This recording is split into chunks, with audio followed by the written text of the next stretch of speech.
Shalom Ubracha. Teilim, Psaume Tzadik Tet 99. Adonai Malach Yirgezu Amim Yoshev Keruvim Tanut Haaretz. Dans ce psaume, selon Rashi le Radak, dans ce Mizmor, David Amelech parle encore et également de la Géoula future, les jours du Mashiach. Mais nous savons que dans cette période du Mashiach, il y aura plein d'événements. Ici, il nous parle de la guerre de Gog et Magog, où dans cette guerre, Akadosh Baruch Hu va frapper par des épidémies tous les peuples qui se sont réunis contre Israël. Comme il est dit dans la prophétie de Zecharia Hanavi, chapitre 14, verset 12.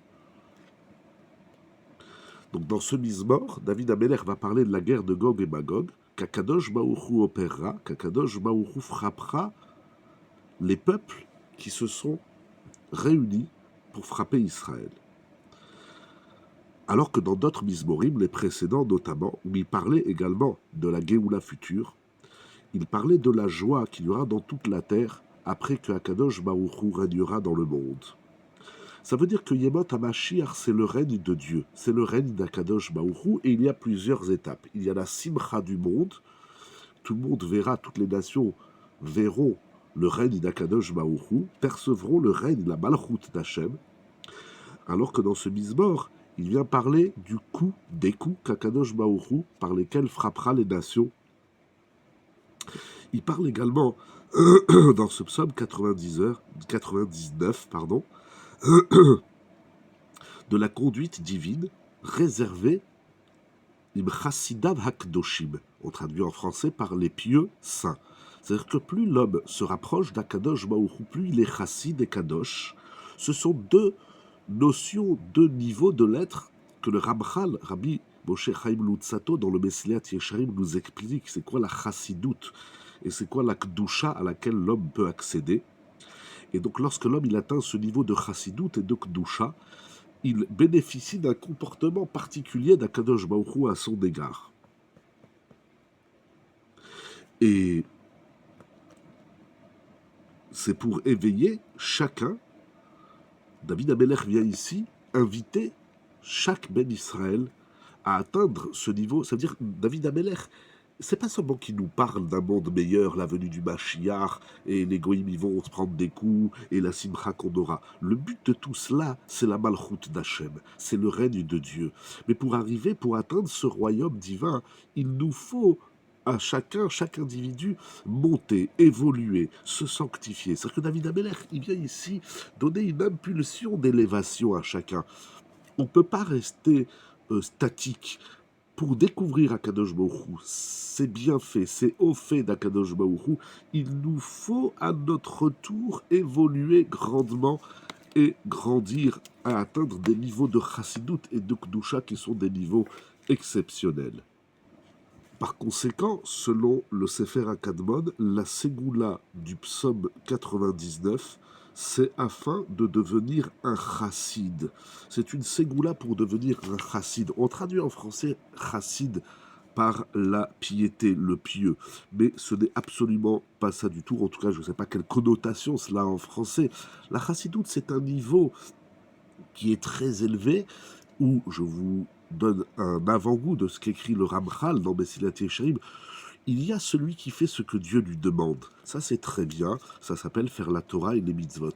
Mais il y a celui qui a le sens de la finesse de la volonté de Dieu. Et même lorsque Akadosh Baruch Hu ne lui demande pas des choses explicitement, il les fait. C'est donc celui qui va au-delà de l'écriture, j'ai envie de dire, au-delà de ce qui nous est transmis. Il comprend par lui-même qu'à travers tel comportement, il va atteindre des niveaux supérieurs. Et c'est ce que nous voyons ici, donc dans ce Mizmor, Romemu Hachem, il nous demande, ici, il nous invite, David Amelech, il parle beaucoup de la Romemut. La Romemut, c'est une notion qui est très importante, qui nous permet donc d'évoluer très haut, et ceci est nécessaire. Nous devons évoluer, Be'ezrat Hachem. Et donc le psaume 99, c'est la Ségoula de la Romemut, afin d'être un chassid.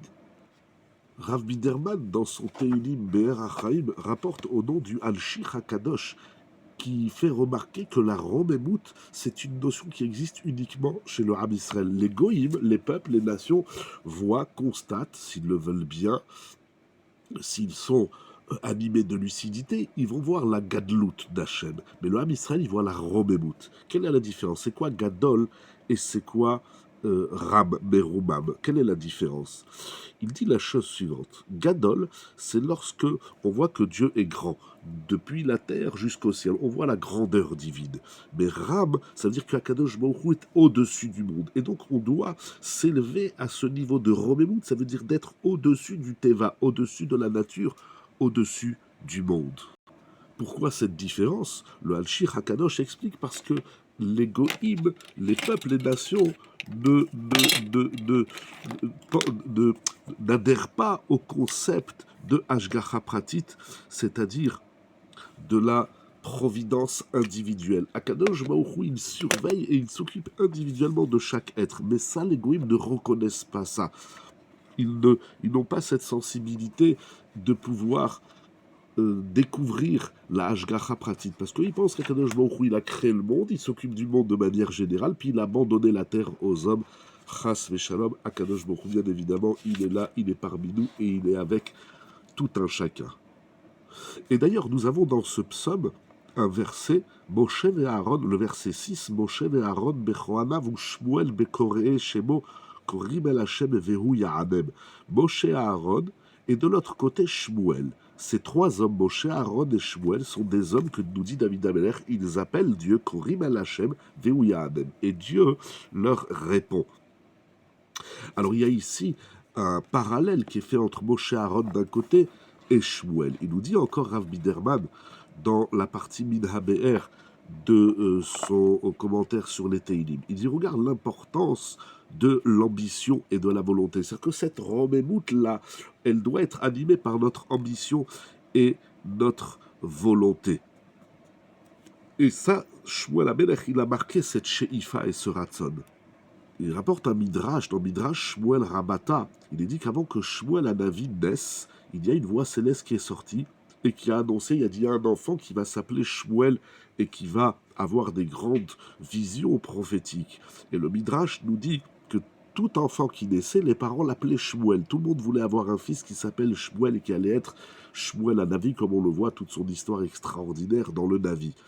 Mais ce n'est pas parce qu'on donne un nom que cela réussit. Le nom, il a toute son importance, mais à un moment donné, il faut l'élan de chacun. Et il y en a un seul qui a eu cette chance d'atteindre le niveau très élevé de Shmuel Hanavi, c'est celui qui a eu l'ambition, celui qui a eu la volonté.